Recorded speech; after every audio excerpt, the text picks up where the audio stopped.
Madame, Monsieur, bonsoir. Coupure intempestive d'électricité avec son lot de désagréments aux populations, un cadre institutionnel et réglementaire défaillant, une faible capacité de production d'énergie électrique, ainsi se présentait l'image du secteur de l'énergie avant 2016 au Bénin. À partir de 2016, les choses ont bougé pour sortir le Bénin de la pénombre. Des réformes courageuses sont menées avec une séparation nette des fonctions de production, transport et distribution d'énergie électrique.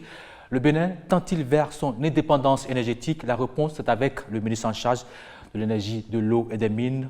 Bonsoir, M. Kehinde Poulin-Akpona. Bonsoir, monsieur le journaliste. Merci d'accepter et répondre à quelques questions liées à l'énergie au Bénin.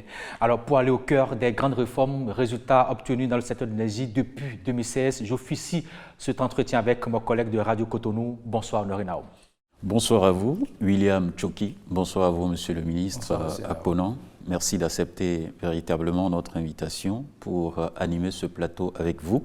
Et comme l'a signifié William Tchoki, on va essayer donc de voir tous les départements aujourd'hui dans le domaine énergétique dans notre pays, le Bénin. Et je vous propose qu'on puisse attaquer, bien entendu, avec la production de l'énergie au Bénin. Alors, avant 2016, est-ce que vous pouvez, un tant soit peu, nous présenter le tableau? Avant de venir sur les réformes qui ont eu lieu au niveau de la production et des résultats obtenus dans le même secteur, je veux d'entrée rappeler à la mémoire des Béninois qu'en 2016, en avril, bien précisément, qu'un homme est venu au pouvoir. Je parle du président Patrice Talon. Il est venu au pouvoir avec un programme d'action du gouvernement clair. La vision est clairement affichée, c'est de révéler le Bénin. Révéler le Bénin sur la base des réformes qu'il a entamées sur tous les secteurs de l'économie nationale. Ce qui fait la particularité qui caractérise l'homme, c'est au-delà de sa vision, c'est que c'est un homme de méthode et c'est un homme également de rigueur. Donc il s'est doté de cette vision de révéler le Bénin avec un programme d'action du gouvernement sur un quinquennat. Ce programme d'action du gouvernement a prévu des réformes, comme je viens de le dire, mais avec beaucoup de méthodes. Beaucoup de méthodes parce qu'il y a eu un dispositif de mise en œuvre du programme d'action du gouvernement, mais aussi un dispositif de son évaluation. Tous les secteurs étant touchés, le secteur de l'énergie n'a pas échappé à ces réformes.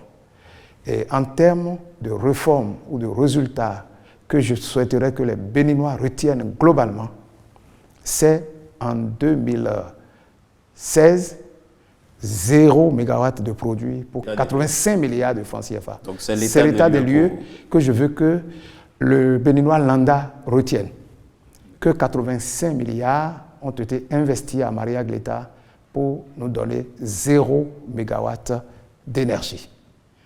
Mais aujourd'hui, depuis les réformes de 2016, on produit aujourd'hui, sur les mêmes lieux, avec 118 milliards d'investissements, 127 MW d'énergie électrique. Ça, je voudrais que les Béninois, juste chez eux, comprennent cela. Et c'est alors qu'on peut constater que simplement il n'y a pas de cadre juridique réglementaire pour réguler le secteur en 2016. On peut aussi noter que le Bénin ne produisait pratiquement pas et donc dépendait pratiquement à 100% de l'extérieur pour son énergie électrique, plus précisément 95%. De l'énergie que nous consommions au Bénin, à l'époque, en 2016, venait de l'extérieur. Donc c'était de l'importation. Ça veut dire que, et les 5% qui restent? Ça veut dire que ce n'était que la petite production qui se faisait à l'époque. Alors, vous savez qu'aujourd'hui, nous sommes à l'ère où on parle du changement climatique, on parle de la pollution climatique. Et donc, le Bénin, tous les pays du monde s'étaient engagés vers l'énergie renouvelable de grande qualité qui pollue moins l'environnement. Et cette politique n'était pas du tout encore connue en 2016. Ce qui a amené le gouvernement du président Patrice Talon à engager 2 réformes importantes en termes de production. La première réforme, c'est de doter le secteur du cadre réglementaire et institutionnel. La deuxième réforme concerne l'organisation même du secteur, en distinguant, en séparant les fonctions qui n'étaient pas compatibles cumulativement. Je veux parler de la fonction de production. La fonction de production est désormais dédiée à une entreprise qui s'en occupe, la Société béninoise de production électrique. La fonction de production est séparée de la fonction de transport. Donc le transporteur national reste la communauté électrique du Bénin, la CEB, qui s'occupe du transport, et la distribution est exclusivement réservée à la SBDCE, entendez Société béninoise d'énergie électrique. Lorsque cette clarification a été faite, quels sont les résultats qu'on a pu obtenir avec ça? Il y a eu un certain nombre de documents réglementaires qui ont été élaborés pour c'est-à-dire cadrer juridiquement le secteur. Il y a eu par exemple l'élaboration des décrets d'application de la loi du code électrique et d'électricité en République du Bénin. Le même code qui a été d'abord revu, amélioré pour l'adapter aux spécificités de l'heure, parce que c'est un code qui existait, qui avait besoin vraiment d'être revu. Ensuite, il y a eu des politiques claires qui ont été définies pour l'énergie électrique au sein du pays, et politique dans laquelle le Bénin s'est engagé sur le chemin de l'énergie renouvelable. Il y a eu l'élaboration de la politique de maîtrise de l'énergie, mise en place des mesures pour améliorer l'efficacité énergétique. Vous savez, quand on parle d'efficacité énergétique, il ne s'agit pas de produits seulement, mais il s'agit de produits de l'énergie de bonne qualité, donc stable, qui nous évite des baisses de tension à tout moment. Et ça, le Bénin a réussi à s'inscrire dans cette dynamique. Justement, à ce niveau, qu'est-ce qui a été fait de façon concrète pour qu'il y ait de façon concrète, je vous l'ai dit. Oui. Il y a eu d'abord la création de la Société béninoise de production électrique, et qui s'occupe rôle clé de sécurisation et de l'approvisionnement en énergie électrique, exclusivement. Donc ça ne se mélange pas. Maintenant, l'intégration réussie du Bénin, le Bénin s'est inscrit dans un marché régional de l'électricité. L'objectif est double: créer une synergie d'action entre les pays de la sous-région, mais aussi réduire le coût de l'électricité. Ce marché régional est confié à une institution qui a pour siège au Bénin et qui se trouve à Bomey-Calavi. Donc, de là, la capacité de la production énergétique est passée de 0 MW à 182 MW, et détaillé comme suit. Les 127 que je vous ai annoncés et que Maria Gleta produit désormais. Et puis, il y a des centrales qui ont été également construites à Koubé, avec une capacité de 25 MW, et la SBDCE qui avait une capacité de 30 MW. Lorsqu'on met tout ça ensemble, on a 187 MW d'énergie disponible pour faire face à la demande. Donc c'est notre capacité de production aujourd'hui au Bénin. Aujourd'hui. Mais il n'y a pas que ça, il y a des travaux qui sont en cours pour renforcer. Parce que cette capacité nous place à 50% de dépendance par rapport à l'importation. Nous importons également du Nigeria pour 300 MW et du Ghana, ce sont des contrats fermes, et du Ghana de 100 MW. Mais ensemble, le Bénin demeure à l'heure actuelle à peu près à 50% dépendant de l'extérieur. Donc la politique du gouvernement est de travailler à ce que cette dépendance se réduise à travers la construction des centrales solaires de 25 MW à Ilulofin. L'achèvement est prévu pour décembre 2025. Il y a aussi la construction d'une centrale solaire, Forson, avec une capacité de 25 MW également. Il y a des perspectives. Il y a des projets en perspective. Ouais. On peut retenir le projet IPP 50. C'est la production par le secteur privé. D'accord. Oui, c'est la production par le secteur privé, et qui prévoit la construction de 4 centrales. Les 4 centrales seront reparties un peu partout sur le territoire national, à Boycon pour 15 MW, à Parakou pour 15 MW également, à Djougou et à Natitengu pour chacun 10 MW, qui seront construits pour venir renforcer. Le processus de signature de la convention est très avancé entre ce privé et l'État béninois dans le cadre de ce projet. Il est prévu également la construction d'une centrale solaire de 75 MW à Kandi. En dehors de tout ça, vous savez que le Bénin a innové dans la mise en place de la zone franche industrielle à Glodjigbe. Et cette zone franche, l'ambition du gouvernement, c'est de rendre cette zone de façon totalement indépendante au plan de l'énergie. Vous voulez dire qu'on va installer une centrale à ce niveau exactement, il y a une centrale pour fournir de l'énergie aux industries qui viendront s'installer davantage. Absolument, absolument. Il y a une centrale de 100 MW. Il paraît que c'est vraiment énergivore là-bas. Ah oui, mais vous ne pouvez pas faire de l'industrie sans l'énergie. Et vous savez qu'aucun pays ne peut se développer sans passer par l'industrialisation. Et ça, je me rappelle bien, le président Patrice Talon, le lendemain de sa prise de fonction, son premier déplacement a été sur le site de la société sucrière de Sabé. Et dans ses propos, il a dit qu'il a le rêve révolutionnaire. Et il a expliqué. Et c'était parfaitement une réalité. Toutes les industries du pays, à cette date-là, ont été construites sous la Révolution. Par le président Mathieu Kérékou. Vous allez entendre CITES, Sobetes, etc. C'était sous la Révolution que l'industrialisation a été amorcée. Après ça, plus rien. Alors un président qui a de la vision sait très bien que c'est l'industrie qui crée de la valeur.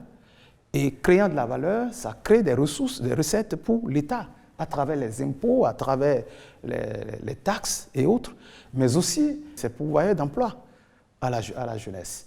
Donc, une telle politique doit être accompagnée par une politique conséquente et rationnelle de mise à disposition de l'énergie électrique. C'est pour cela qu'il est envisagé de construire sur ce site. Ce n'est pas encore fait, c'est ça? Non, ça c'est en perspective. En perspective. C'est en perspective. Aujourd'hui, je vous ai dit que nous sommes largement au-dessus de la... Mais par moment, il y a des coupures quand même. Ah, ça, je vous explique.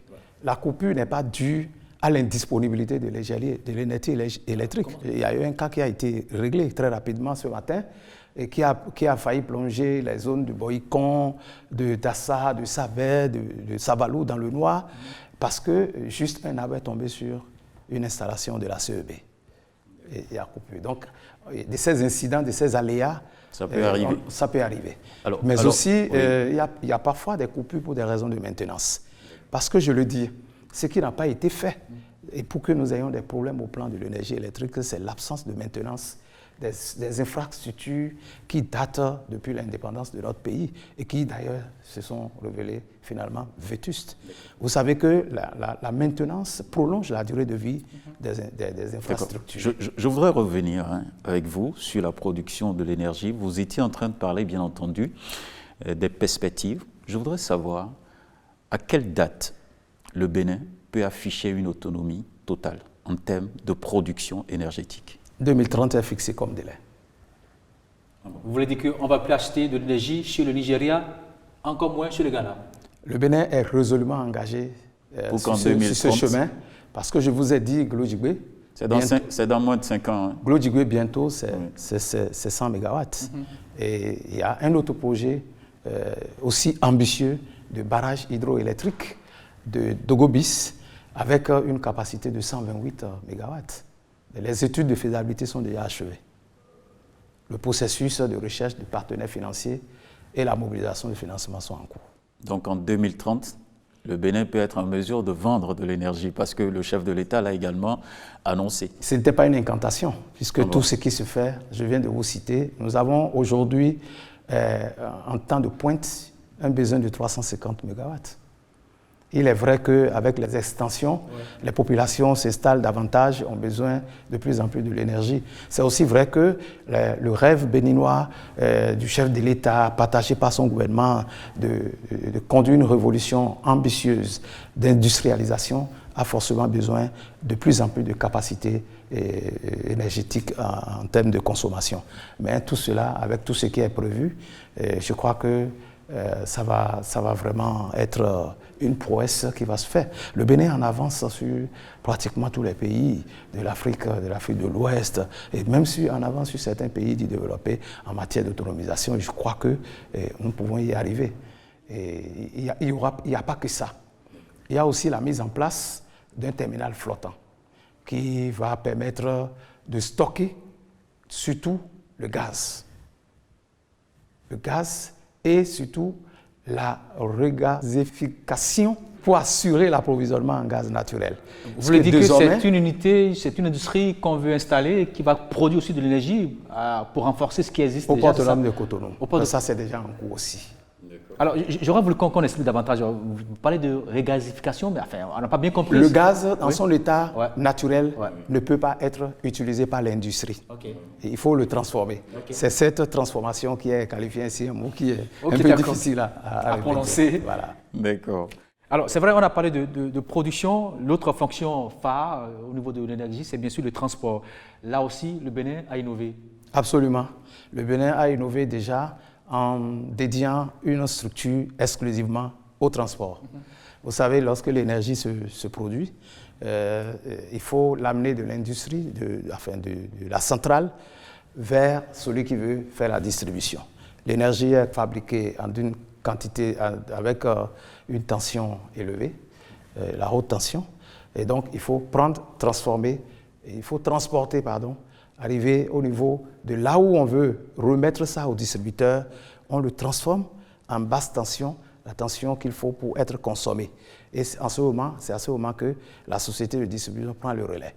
Donc essentiellement, cette structure... Quel était réellement l'état des lieux à ce niveau-là en termes de transport de l'énergie au Bénin? Le transport de l'énergie, c'est deux choses. En 2016, oui. En 2016, tout à fait. Le transport de l'énergie, c'est deux choses. C'est d'abord les infrastructures, mais c'est aussi un système de maillage qui permet de savoir à tout moment comment est-ce qu'il faut faire le dispatching. Quand on prend, c'est du métier. Il ne suffit pas de transporter et juste, mais il faut aussi qu'il y ait un bon système de maillage qui permet de distribuer, d'envoyer vers les autres. Il faut dire que ce système de transport était à l'étape embryonnaire. C'était un foutu. La même structure pouvait faire aussi bien la production, le transport, la distribution. C'était un foutu. Une politique réelle de transport n'était pas du tout mise en place. Et la technologie pour le faire aussi était vraiment ancienne. Et donc, il faut, à titre d'exemple, de 1970 à 2016, environ 45 ans, la CEB n'a construit que 12 postes de transport appelés postes sources. Ce qui a amené le Bénin, le président Patrice Talon et son gouvernement à engager immédiatement dès 2016 cette réforme, déjà de reviser les statuts de la CEB pour lui donner un statut de transporteur, et redynamiser son mode de fonctionnement et tout. Et après, je vous ai dit que c'est d'abord du métier. Ouais. Donc, il va falloir que le métier de transport soit intégré, non seulement dans les statuts, mais dans les compétences aussi de la CEB. Et ensuite, de moderniser les infrastructures de transport. Ce que vous voyez, et puis on appelle les pylônes, un peu partout, ça sert à transporter l'énergie haute tension. Okay. Qu'est-ce qui a changé concrètement? Ce qui a changé, c'est que quand on dit qu'on fait de la spécialisation, je suis bien placé pour vous l'expliquer, quand on parle de la spécialisation, c'est que l'entreprise se concentre sur un cœur de métier et devient spécialiste forcément. La qualité du service devient meilleure, forcément. Donc il y a ça. Donc il n'y a qu'aujourd'hui, les infrastructures ayant été modernisées, ça permet d'avoir des capacités énormes pour pouvoir transporter l'énergie électrique et éviter ce qu'on appelle des pertes techniques. Donc lors du transport, plus les infrastructures sont vétustes, plus on perd de l'énergie lors du transport. Donc aujourd'hui, le transport est fait dans des conditions optimales qui permettent de transporter et de ne pas trop perdre de l'énergie sur la voie. Voilà. Et ne pas pénaliser les consommateurs, puisque plus la capacité est grande, plus nous avons suffisamment d'énergie à transporter. Si vous produisez suffisamment et que vous n'avez pas de capacités de transport qui sont cohérentes ou qui répondent aux besoins, on aura de l'énergie, mais on ne pourra pas les transporter. Et donc, à cet effet, près de 400 km de lignes de transport ont été construites et plusieurs postes ont été réhabilités. Il y a eu le poste d'Avakpa en particulier qui a été réhabilité, mais 8 autres postes ont été construits. Alors, les postes, comme je vous l'ai dit, c'est ces postes-là qui reçoivent et font le dispatching. Et quand ça arrive, c'est eux qui reçoivent et font le dispatching. Et c'est pour cela que ça a permis, je voulais dire, de renforcer les capacités en énergie, par exemple de la zone franche industrielle de Sémécoudi. J'y étais, je suis allé visiter cette zone franche pour savoir, et parce que le souci du chef de l'État est de donner les conditions optimales de facilitation aux entrepreneurs qui ont été acceptés dans la zone franche industrielle. Ce que je voulais dire, la politique d'industrialisation tient à cœur au président de la République. Et donc, il faut mettre toutes les conditions à leur disposition, y compris la disponibilité de l'énergie électrique. Donc, le renforcement de ce poste qui existait déjà au niveau de cette zone industrielle a permis de donner plus de capacités. Et aujourd'hui, il y en a suffisamment pour que désormais, tous ceux qui sont au niveau de la zone industrielle puissent être raccordés sur ce nouveau poste qui est créé. Alors, puisque le transport est plus fluide aujourd'hui, est-ce qu'on pourrait dire que d'ici là, le gouvernement pourrait revoir à la baisse le coût de l'électricité, le kilowattheure aux consommateurs, aux béninois que nous sommes? Si vous voulez que le service public s'inscrive dans la continuité, il faut que tout au moins le fonctionnement de nos sociétés d'État qui nous aident à mettre le service public à la disposition puisse fonctionner, tout au moins. Puisque l'État prend déjà en charge tout ce qui est investissement et s'inscrit même dans la subvention d'un certain nombre de choses. Parce que l'État n'a pas vocation à faire des bénéfices, non pas du tout. Mais l'État a vocation à assurer la continuité du service public et un service public de qualité. Donc un autre projet qui a été réalisé, c'est à Glodjibé, la zone industrielle de Glodjibé, à Calavi et l'expansion urbaine qui suit déjà. Il y a aussi une zone industrielle à Ouida qu'on appelle à Gapé. Là aussi, il y a un poste qui a été construit là, comme à Ouedo, à Témé, Comèche. Vous voyez dans certaines zones, parce qu'on parle du transport de l'électricité, donc il y a des poteaux qu'il faut implanter, il y a des raccordements qu'il faut faire. Vous savez qu'il y a encore beaucoup de citoyens qui sont en attente. Non, quelle est la vision concrètement? L'électricité, pas autant. L'électricité, pas autant, parce que ce que je vous dis, c'est ce que j'ai vu sur le terrain. Et puis, vous savez que ce gouvernement est un gouvernement responsable. Ce n'est pas un gouvernement qui fait du superficiel, de l'apparence. Non, c'est du concret. Quand vous allez dans cette contrée, en termes d'énergie électrique, il y en a suffisamment. Il y a suffisamment d'énergie avec la construction de ces 8 postes. Il est vrai que ce n'est pas tout le monde qui a déjà assez. Mais l'intérêt de ces sorties, l'intérêt de cette tournée, c'est aussi d'aller constater et de prendre des mesures immédiates, tout de suite. Parce que ce que le chef de l'État et son gouvernement visent, ce n'est pas seulement les infrastructures, mais c'est aussi l'impact sur le quotidien de la population. Et vous savez, ce projet qui a amené à construire les 8 postes, n'est qu'à sa première phase. La deuxième phase va toucher à plein fouet le quotidien des Béninois. C'est sûr et certain. Et puis c'est pour très bientôt et ça va se faire. Et sachez qu'à côté de ça, il y a eu des programmes et projets qui ont été faits d'électrification rurale qui ont touché les quotidiens à travers le projet Péru, par exemple, qui est un peu différent de ce que des projets d'envergure, mais qui touchent le quotidien des Béninois. Nous avons vu de nos yeux. Et donc, un effort énorme a été fait par le gouvernement dans ce secteur-là. Et je crois que ça continue dès que la phase 2 sera amorcée maintenant. Ça touche directement à l'impact même de ces investissements sur les populations, tant au niveau urbain qu'au niveau rural. Donc ça veut dire qu'on peut donc avoir l'assurance de ce que vous allez continuer à implanter les poteaux, à continuer les raccordements pour absolument que les extensions vont se poursuivre, mais au-delà des extensions, c'est que des mesures d'interconnexion sont prévues et ces mesures d'interconnexion ont pour vocation de renforcer les capacités en énergie pour un peu plus de stabilité, mais aussi c'est un mécanisme qui, au bout du rouleau, finit par le bouclage et ça permet d'éviter que lorsqu'il y a un problème sur une installation, que ça se ressente sur tous ceux qui sont au bout, parce qu'on peut isoler ça et continuer la fourniture de l'énergie électrique de façon continue. Le temps de réparer la faute et de remettre la ligne directe. ou carrément lors des maintenances qui sont indispensables. Et donc aujourd'hui, non seulement investir massivement, mais accompagne ces investissements des mécanismes de maintenance.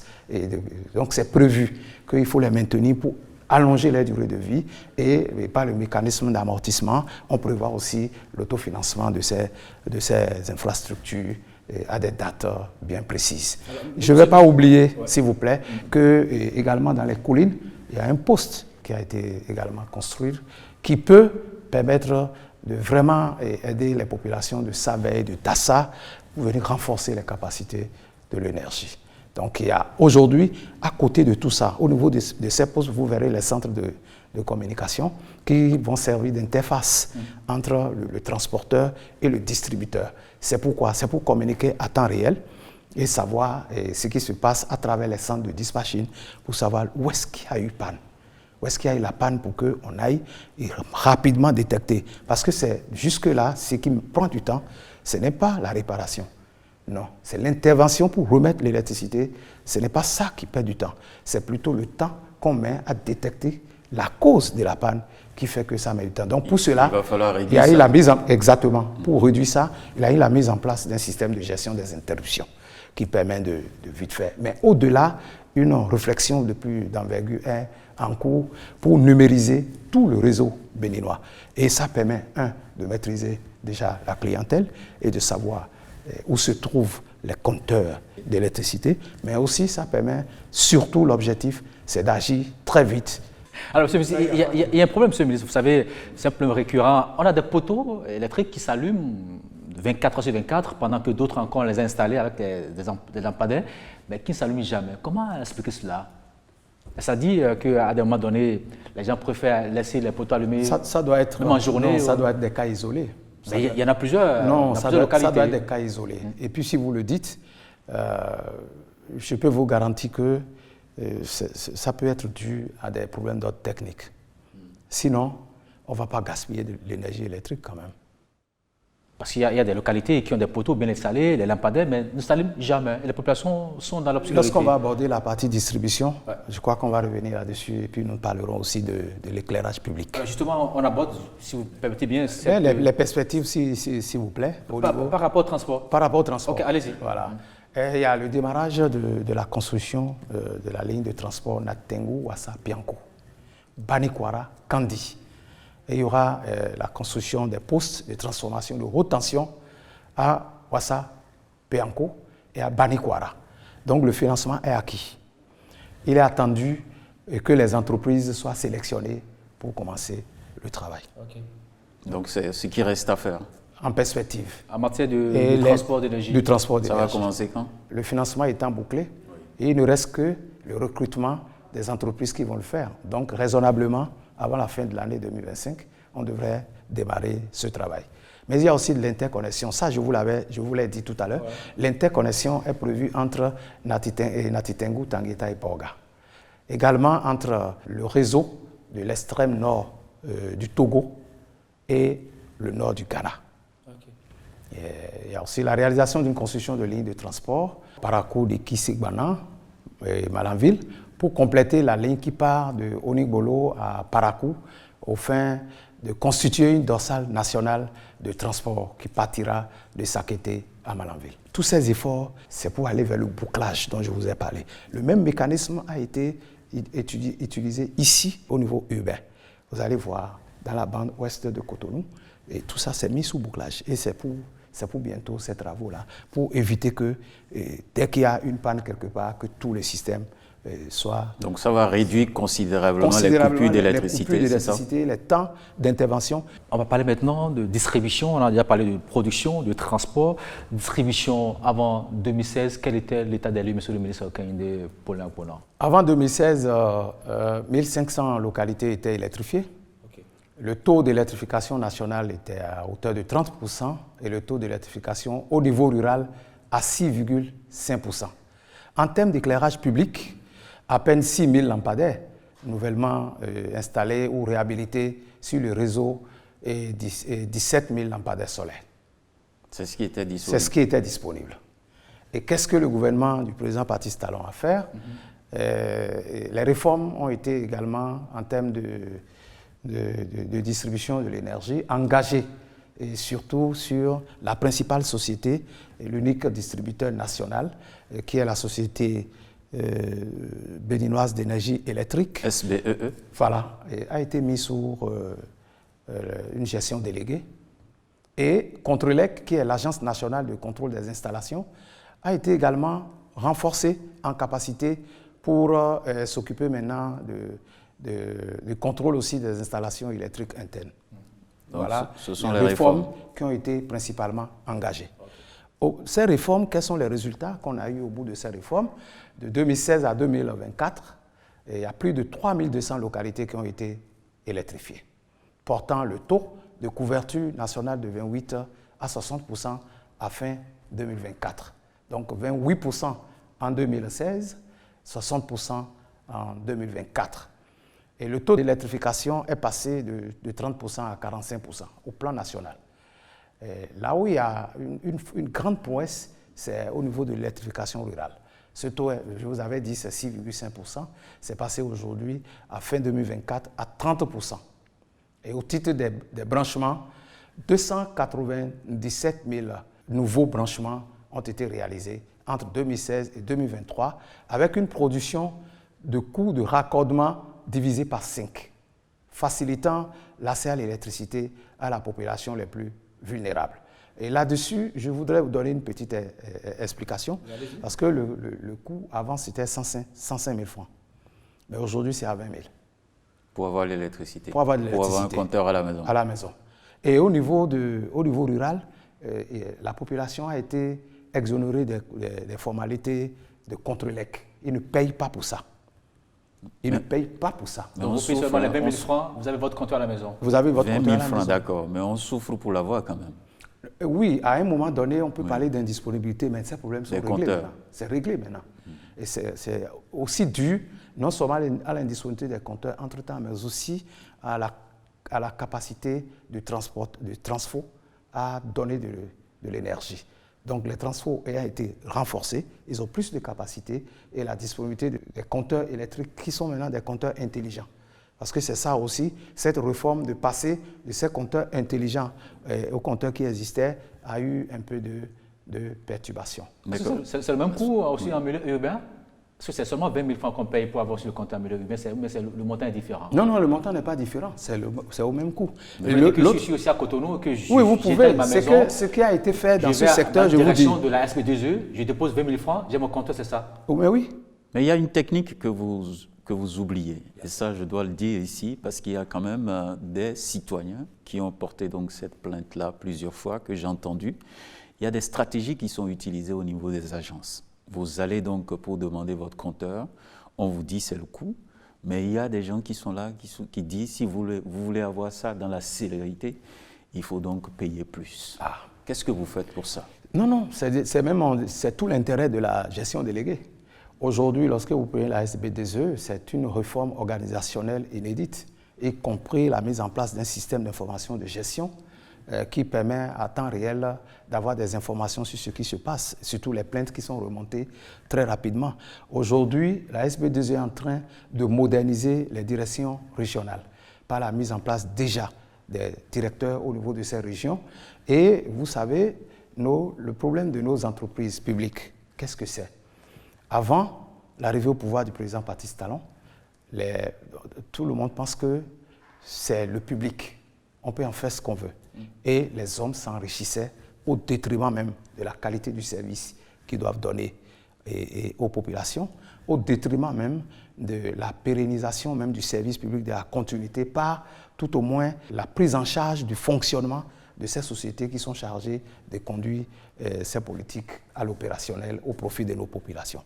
Mais aujourd'hui, une nouvelle culture de gestion est en train d'être mise en place au niveau de la SB2E grâce à la gestion déléguée qui se passe très bien et que moi je soutiens de toutes mes forces parce qu'on ne peut pas continuer par appauvrir nos sociétés au détriment du service public. Il y a des failles en tout cas, il y a des failles parce que les plaintes ne manquent pas. Aucun système au monde n'est infaillible.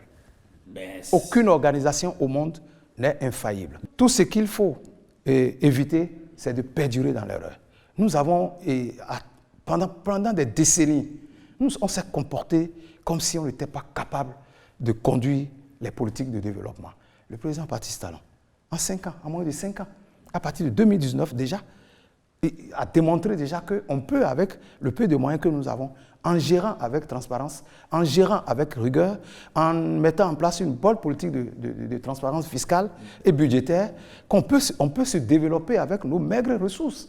Ce n'est pas les moyens qui faisaient défaut, mais c'est la manière dont ces moyens avaient été gérés au détriment de l'intérêt général. Certains intérêts particuliers étaient satisfaits.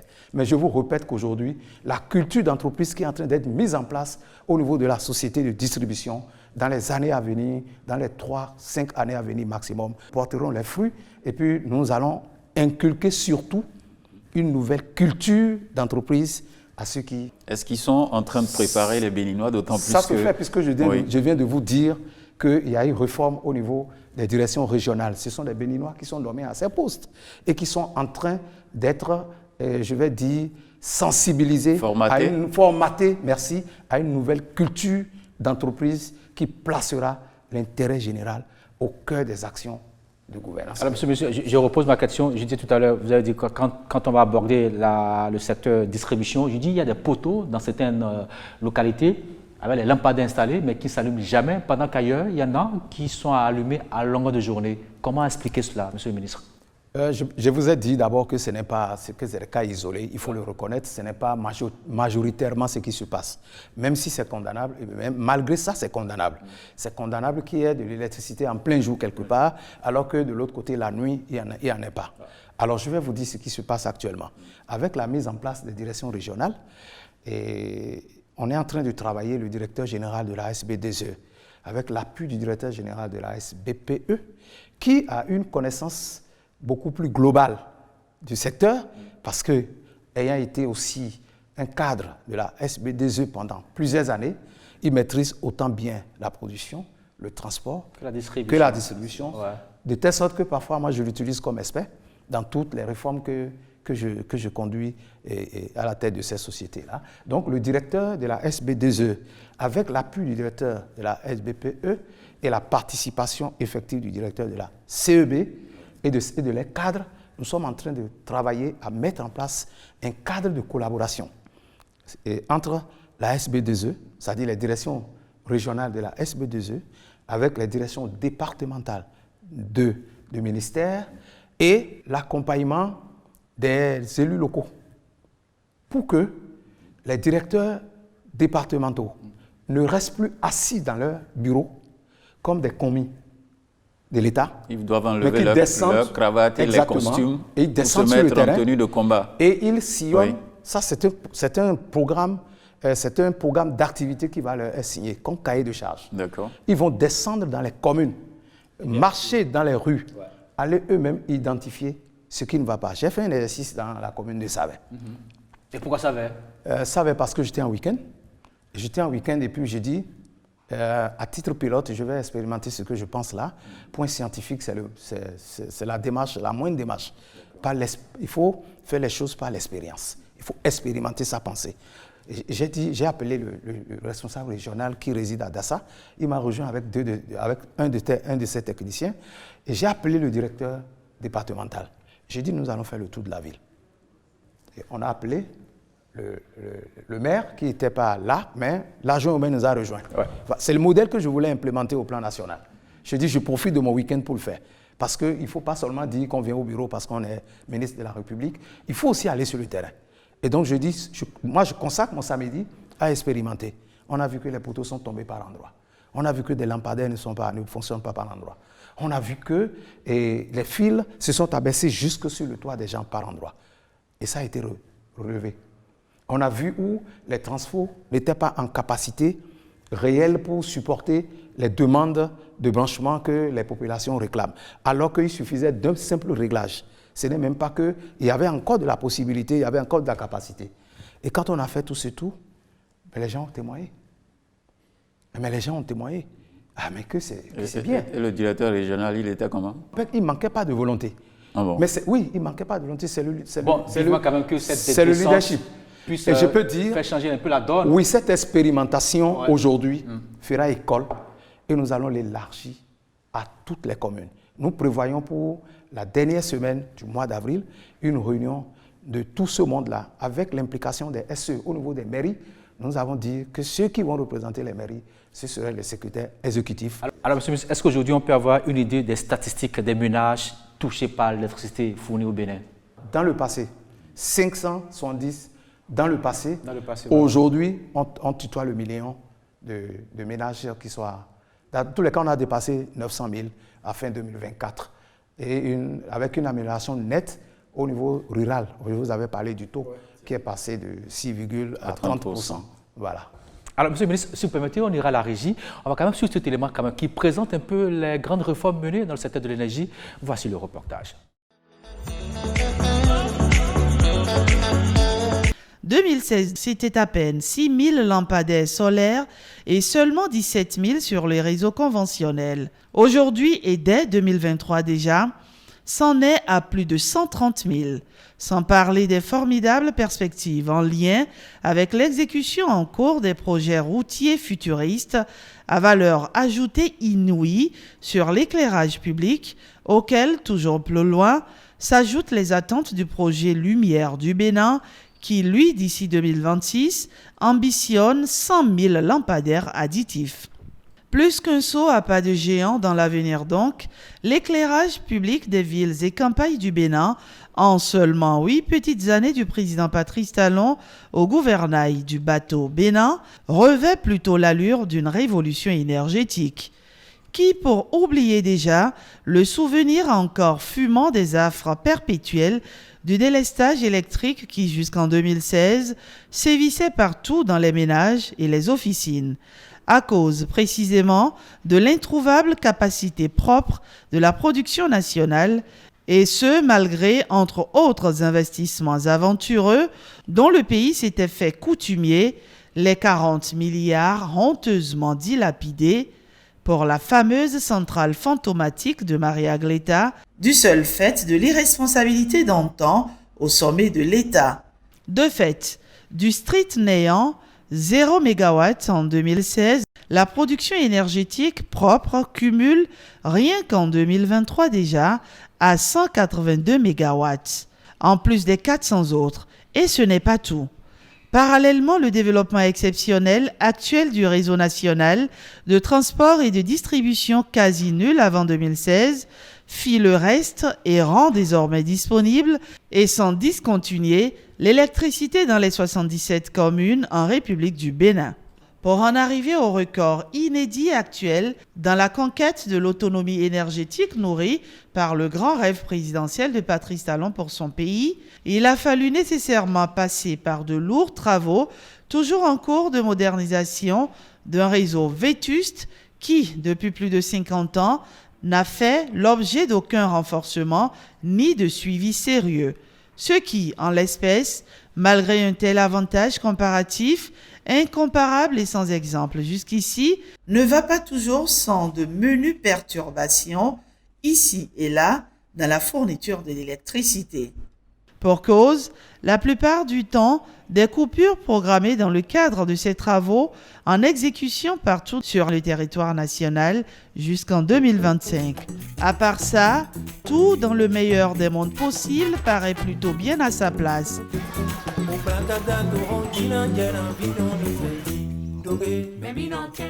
Alors, Monsieur le ministre Akponan, vous venez de suivre avec nous cet élément témoin. Est-ce que vous avez une idée claire aujourd'hui de l'éclairage public dans nos villes? Vous savez très bien, il y a des rues qui ne sont pas éclairées. Vous avez certainement l'opportunité de constater vous-même, vous quittez par exemple Cotonou pour aller à Ouida, où les gens circulent dans le noir, il y a des cas d'accidents et autres. Qu'est-ce que vous dites concrètement aux citoyens par rapport à l'éclairage public? Pour moi, le bon exemple, ce n'est pas Cotonou-Ouida, c'est Cotonou-Calavi. Cotonou-Calavi. C'est ça, pour moi, c'est le bon exemple. Là aussi, il y a du noir. Oui, c'est ce que je vous dis. Voilà, okay. Il y en a plus. Alors que de 2016 à 2024, près de 100 000 lampadaires ont été installés sur le réseau d'éclairage public. Ça peut se vérifier. Mais quel est le problème qui se pose? Vous devez savoir que autant les infrastructures de l'énergie étaient vétustes, autant nos routes n'en valaient plus la peine. Autant. L'exemple que j'ai l'habitude de donner, c'est la déventure du ministère de l'Agriculture. Tout près. On choisissait les tout pour passer. Devant le ministère le plus grand du pays en termes de création de valeur et d'emploi.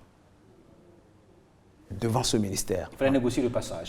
Il fallait négocier le passage. Quel est le lien? En 2016, j'en viens. Oui.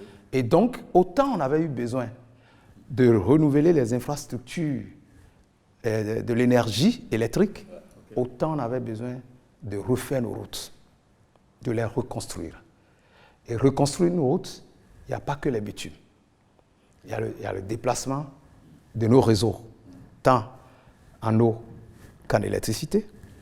Il y a aussi l'éclairage public. Si vous suivez bien la politique budgétaire de ce gouvernement, avec sa rationalité, la rationalisation dans l'utilisation des fonds publics, on ne saurait remplacer des lampadaires sur des tronçons qu'on veut moderniser. Lorsque vous remplacez les lampadaires, c'est à coût perdu, alors que nous parlons de rareté des ressources. Et donc, toutes ces routes-là sont programmées pour être réhabilitées en bitume, en canalisation, en énergie électrique. Et pour quand? Mais c'est un coût. Vous regardez à partir de Glo, déjà pour aller à Boycon aujourd'hui, en traversant à l'Ada, vous voyez l'excellent travail qui se fait. C'est en double voie. Ça va entrer dans Calavi et venir croiser l'échangeur de Godomain avec le remplacement de tout ce qu'il y a comme installation d'éclairage public. Donc c'est le projet de remplacement de ces équipements-là qui véritablement va régler définitivement ce problème. Mais il y a aussi une réforme dans ce secteur. Vous savez, c'était laissé au bon vouloir des communes à l'époque. Mais aujourd'hui, il y a un projet qui va être conduit, bien sûr, en collaboration avec les mairies, pour que les villes soient désormais bien éclairées et tout. Donc, ce n'est que... Nos ruelles aussi? Partout où l'asphaltage va passer, c'est systématiquement avec toutes les commodités. Vous voyez ça? Partout où l'asphaltage passe, ce n'est pas qu'on a... Vous savez... les lampadaires solaires, c'est ça? Oui, solaire. On a vu ça. Est-ce que le projet a prévu, après que les batteries soient épuisées, qu'on pourrait les remplacer quelques années après? C'est prévu dans tout ça? Vous serez surpris par la cohérence et l'intelligence qu'il y a derrière la stratégie de l'électrification au Bénin. Il est prévu que des centrales photovoltaïques soient construites pour être des relais de remplacement de ces installations. Le Bénin ne va pas continuer par importer. Quand je vous parle d'industrialisation, ce n'est pas seulement alimentaire, c'est dans tous les secteurs. Tout ce qui se fait déjà aujourd'hui à Glodjigbe, c'est beaucoup de choses. Mais il est prévu aussi que des centrales soient construites pour fabriquer des batteries qui peuvent être utilisées comme relais pour remplacer. Donc des matières premières, des pièces de rechange indispensables qu'il ne faut pas aller chercher à l'extérieur après. Quand on a ces genres de projets d'envergure, des projets structurants pour soutenir la constance et la continuité dans la fourniture de l'énergie électrique, souffrez que ça prenne un peu de temps. Donc vous dites aux populations que ça prenne un peu de temps. De continuer de rêver, c'est ça? Non, ce n'est pas un rêve. Ce n'est pas un rêve puisque c'est clair, ça se voit que les travaux se font. Et ça va se continuer. Et le chef de l'État a été formel là-dessus. Et c'est dans cette optique que nous nous sommes inscrits en lançant le PTA du ministère pour 2025. C'est de voir tous les chantiers qui sont en cours être achevés au 31 décembre 2025.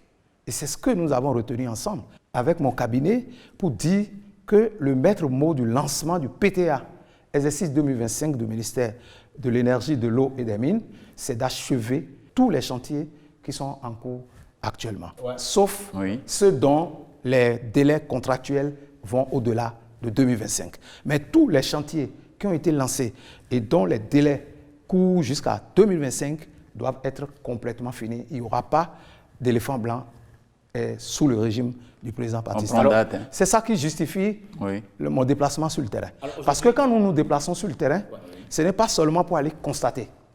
Le premier geste que j'ai posé, arrivé à la tête de ce département ministériel, c'est d'avoir mis en place un comité de suivi des programmes et projets du PAG au sein du ministère. Ce comité qui me suit dans la tournée note à chaque étape la date limite de livraison de chaque chantier, les taux d'exécution actuels et la date limite du chantier, et ils repartiront à ces dates-là ou à une semaine de ces dates pour aller constater l'effectivité du respect des délais. C'est formel, j'ai été formel là-dessus. Alors, on est en 2025, vous l'avez dit. Alors, quelles sont les perspectives pour que les Béninois aient de l'énergie à foison, j'allais dire, en grande quantité et à moindre coût? Les efforts vont se poursuivre. Ouais. Les efforts vont se poursuivre en termes de mise aux normes et de modernisation de nos réseaux de distribution de l'énergie électrique. À cet effet, plusieurs communications sont déjà passées en Conseil des ministres. Il y a la poursuite, l'électrification rurale va se poursuivre pour donner accès à l'électricité à tous nos compatriotes où qu'ils se trouvent sur le territoire national. Et voilà ce que je peux vous dire par rapport aux perspectives.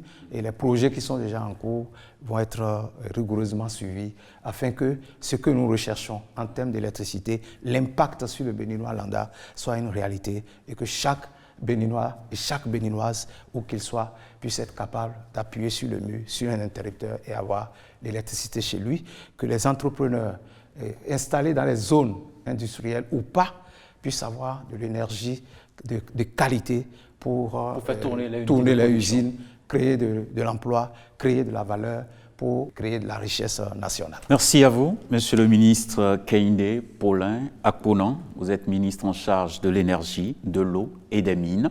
Vous avez essayé donc d'apporter un peu plus de clarification au peuple béninois par rapport à la gouvernance du président Patrice Talon et de son gouvernement dans le secteur de l'énergie dans notre pays. J'espère bien que vous vous rendrez disponible pour d'autres plateaux, pour aborder d'autres secteurs que vous pilotez, bien entendu, depuis votre arrivée donc dans le gouvernement du président Patrice Talon. Mesdames et messieurs, merci pour votre attention et à très bientôt.